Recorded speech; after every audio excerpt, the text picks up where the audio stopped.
মনে রাখবেন, পাপ দুই ধরনের। আবার বলি কথাটা মনোযোগ সহকারে শুনেন। পাপ হচ্ছে দুই ধরনের। এক ধরনের পাপ হচ্ছে যেটা আল্লাহর সাথে সম্পৃক্ত, আরেক ধরনের পাপ হচ্ছে যেটা বান্দার সাথে সম্পৃক্ত। আল্লাহর সাথে সম্পৃক্ত পাপ আপনি যদি এখানে বসে তওবা করেন যে আল্লাহ আমার ভুল হয়েছে, তুমি আমাকে ক্ষমা করো, আল্লাহ এখনই ক্ষমা করে দিবেন। আরেক ধরনের পাপ হচ্ছে যেটা বান্দার সাথে সম্পৃক্ত।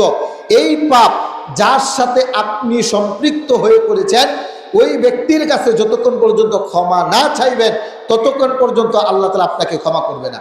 বান্দার সাথে সম্পৃক্ত পাপ হচ্ছে গীবত করা। বান্দার সাথে সম্পৃক্ত পাপ হচ্ছে মানুষের নামে অপবাদ করা। যার গীবত আপনি করলেন, যার চুগলখড়ি আপনি করলেন, যার নামে মিথ্যা অপবাদ দিলেন, প্রত্যেকটা মানুষের কাছে আপনাকে ক্ষমা চাইতে হবে, এর আগে আল্লাহ তাআলা আপনাকে ক্ষমা করবে না। এই জন্য রাসূল সাল্লাল্লাহু আলাইহি ওয়াসাল্লাম বলেছেন, হে আমার সাহাবীকেরাম, তোমরা বলো তো দেখি সবচেয়ে গরিব মানুষকে? সাহাবীকেরাম বলেছেন, আল্লাহ নবী, যার টাকা পয়সা নাই সেই তো সবচাইতে গরিব মানুষ।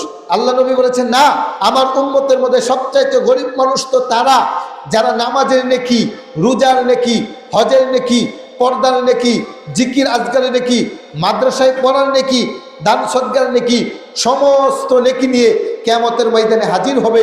পাহাড় পরিমাণ নেকি থাকবে। ওই ব্যক্তি মনে মনে বলবে যে আমি মনে হয় জান্নাতি। অন্য মানুষ যারা আছে তারাও দেখে মনে করবে যে সে মনে হয় জান্নাতি। রাসূল বলেছেন, না না না, ওই ব্যক্তি জান্নাতি নয়। ওই নারী, ওই পুরুষ এত নামাজ পড়ার পরেও, রোজা রাখার পরেও, যাকাত দেওয়ার পরেও, হজ করার পরেও, পর্দা করার পরেও, সব কিছু করার পরেও জাহান্নামে যাবে। কেন জাহান্নামে যাবে? এত এত নেকি, এরপরে জাহান্নামে কেন যাবে? রাসূল বলেছেন, ওই নারী তো ওই নারী যেই নারী তার জবানের মাধ্যমে আরেকজন নারীর গীবত করেছিল। আরে এই নামাজি তো ওই নামাজি যেই নামাজি চায়ের স্টলে বসে বসে আরেকজনের গীবত পরনিন্দা করেছিল, মাদ্রাসার সমালোচনা করেছিল। আরে এই নারী তো ওই নারী প্রতিবেশীকে জবানের মাধ্যমে গালিগালাজ করেছিল। যাকে গালিগালাজ করেছে, যার নামে মিথ্যা অপবাদ দিয়েছে, যার চুগলখড়ি করেছে, প্রত্যেকটা মানুষের সাথে বোঝাপড়া হবে, এরপরে তাকে জান্নাত অথবা জাহান্নাম দেওয়া হবে। রাসূল বলেছেন, কিয়ামতের ময়দানে কোনো টাকা থাকবে না, পয়সা থাকবে না, থাকবে শুধু আমল। যে আল্লাহ, এই যে এই মহিলাটা তো ওই মহিলা যে তাকে তুমি জান্নাত দেওয়ার ফয়সালা করে দিয়েছ, সে তো আমার নামে গীবত করেছে। আল্লাহ সুবহানাহু ওয়া তাআলা বলবেন, তুমি তাকে গীবত করেছ, তাকে মিথ্যা অপবাদ দিয়েছ, সুতরাং তোমার আমলনামা থেকে তাকে নেকি দিয়ে দাও। তাকে নেকি দিয়ে দেওয়া হবে। যাকে মিথ্যা অপবাদ দিয়েছেন তাকে নেকি দিয়ে দেওয়া হবে। যার নামে গীবত করেছেন তাকে নেকি দিয়ে দেওয়া হবে। যাকে আপনি কষ্ট দিয়েছেন, গালিগালাজ করেছেন, আপনার আমলনামা থেকে তাকে নেকি দিয়ে দেওয়া হবে।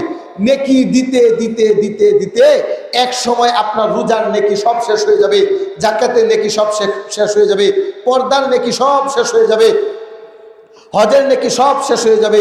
আপনি যে মাদ্রাসায় দান সদকা করেছেন সব নেকি শেষ হয়ে যাবে, কোরআন তেলাওয়াত করেছেন সব নেকি শেষ হয়ে যাবে। আপনার কোনো আমলই আর থাকবে না। কিন্তু পিছনে অনেক মানুষ এখনো বাকি আছে, যেই মানুষকে আপনি কষ্ট দিয়েছেন।